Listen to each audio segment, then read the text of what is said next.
আপনার বাড়ির পাশে নব্য ইসরায়েল। আমরা বড় ইসরায়েল সম্পর্কে সচেতন আছি কম বেশি, কিন্তু আপনার ঘরের পাশেই নব্য ইসরায়েলে জন্ম হয়েছে, এই ব্যাপারে আমাদের সচেতনতা নাই। তারা সংসদ ভবনে তাদের সংসদে ফখর করে বলছে যে আমরা ৬,৫০০ সৈন্য পাঠিয়েছি, আমাদের হয়ে যুদ্ধ করছে। নাউজুবিল্লাহি মিন যালিক। তার মানে আপনারা প্রমাণ করলেন। আচ্ছা বলেন, খ্রিস্টানদের সাথে না হয় তাদের সম্পর্ক আছে, তারা আহলে কিতাব, আপনাদের সাথে তাদের কি সম্পর্ক? খ্রিস্টানদের সাথে না ইহুদিদের একটা সম্পর্ক আছে, তারা আহলে কিতাব দাবি করে তারা, কিন্তু আপনাদের সাথে যারা পৌত্তলিক তাদের সাথে এই ইহুদিদের কি সম্পর্ক? শুধু তাই নয়, আমরা লক্ষ্য করছি, আমরা আমাদের পার্শ্ববর্তী নব্য ইসরায়েলের মধ্যে লক্ষ্য করছি মুসলিমদেরকে তারাবির নামাজে টর্চার করা হলো, হোলি উৎসবের নামে মুসলিমদেরকে নির্যাতন করা হলো। আমরা দেখলাম সেখানে গরুর মাংস বহন করার অপরাধে পিটিয়ে মুসলিমকে হত্যা করা হয়েছে। লক্ষ লক্ষ একর জমি যেগুলো আমরা ওয়াকফ করেছিলাম, সেই জমিগুলোকে রাষ্ট্রীয়ভাবে বাজেয়াপ্ত করা হয়েছে। আমি যদি একটা জমি মাদ্রাসায় দান করি, আপনার কোন এখতিয়ার আছে সেটাকে আপনি রাষ্ট্রীয় বাজেয়াপ্ত করতে পারেন? এখানে মানবতা কোথায়? এখানে গণতন্ত্র কোথায়? এখানে এই ইউনাইটেড নেশনস কোথায়? ইউরোপিয়ান ইউনিয়নগুলো কোথায়? আপনাদের এই সব তথাকথিত তন্ত্রমন্ত্রগুলো এবং তথাকথিত মতবাদগুলো একটা এজেন্ডাই বাস্তবায়ন করছে, তারা পুরো বিশ্বে শুধু দাজ্জালের শাসন কায়েম করতে চায়। এখন মুসলিম ভাইরা, সর্বশেষ কথা হচ্ছে, আমরা উদাত্তভাবে আহ্বান জানাবো, আপনি যে কোনো ধর্মের হন, যে কোনো বর্ণের হন, আপনি যে কোনো ভাষার হন, যে কোনো জাতির হন, আপনি জালেমের পক্ষ নিয়েন না, মাজলুমের পক্ষ নেন। এখানে আমরা আপনাদেরকে কটাক্ষ করতে আসি নাই, আমরা সত্য উন্মোচন করতে আসছি।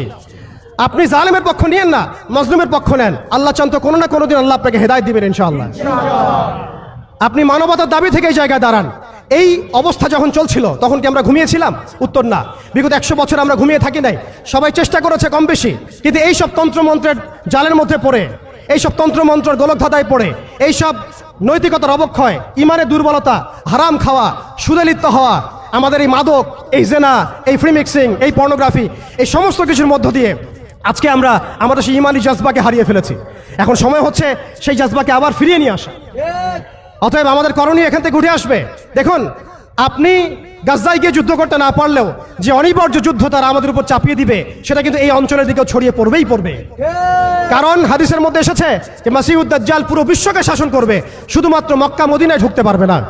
অতএব সারা বিশ্বের মধ্যে সে যুদ্ধের দাবানল ছড়িয়ে দিবে, এতে কোনো সন্দেহ নাই। আপনি খেয়াল করে দেখেন, আফ্রিকার কন্টিনেন্ট, ইয়েমেনের কন্টিনেন্ট, অ্যারাবিয়ান কন্টিনেন্ট এবং আমাদের এই আঞ্চলিক কন্টিনেন্ট, প্রত্যেকটা কন্টিনেন্টের মধ্যেই তারা যুদ্ধ ছড়িয়ে দিয়েছে। এবং তারা একটা ভাষা আমাদেরকে শিখিয়ে দিয়েছে, অপশন দিয়ে দিয়েছে, হয় আপনি তাদের দাসত্ব করবেন, না হলে আপনি মরবেন। তারা আপনাকে আমাকে একটা অপশন দিয়েছে, আপনি তাদের দাসত্ব করেন, তারা আপনাকে ভালো রাখবে, আপনি তাদের দাসত্ব করবেন না, তারা আপনাকে মাটির সাথে মিশিয়ে ফেলবে। যেসব মুসলিম কান্ট্রি, দেখুন খেয়াল করে, যেসব মুসলিম কান্ট্রি তাদের দাসত্ব করেছে, যেসব মুসলিম কান্ট্রি তাদের দাসত্ব করেছে, তাদের আনুগত্য করেছে, সেই সব আরব মুসলিম কান্ট্রিকে তারা কিছুই বলছে না, কিছুই করছে না। তাদের কাছে তেল আছে, সেই তেল তারা দিচ্ছে, তাদের কাছে অর্থনৈতিক সাপোর্ট আছে, তারা দিচ্ছে। তাদের জমি ব্যবহার করে সেখানে বোম্বিং করা হয়েছে। আমরা দেখেছি কিভাবে পাকিস্তানের জমি ব্যবহার করে আফগানিস্তানে বোম্বিং করা হয়েছে। আমরা দেখেছিলাম ইরাক ইরান যুদ্ধ লাগিয়ে সেখানে বোম্বিং করা হয়েছিল।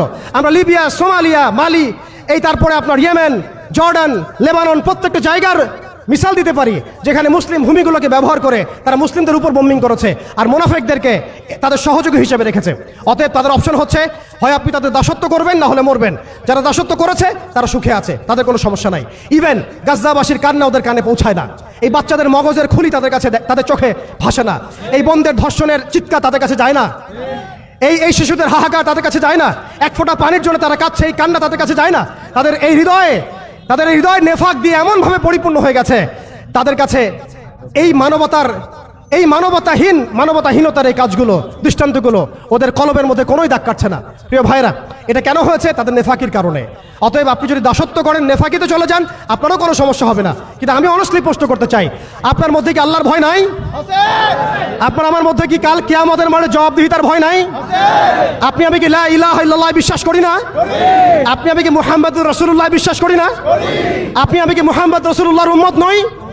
অতএব আমরাও কখনোই কারো দাসত্বের দিকে যাব না ইনশাআল্লাহ। আমরাও ইনশাআল্লাহ তাআলা কোশ্চিনকালে এই জায়নিস্ট মুভমেন্টের, এই পশ্চিমাদের, এই দাজ্জালের অনুসারীদের দাসত্বের মধ্যে কখনো যাব না ইনশাআল্লাহ।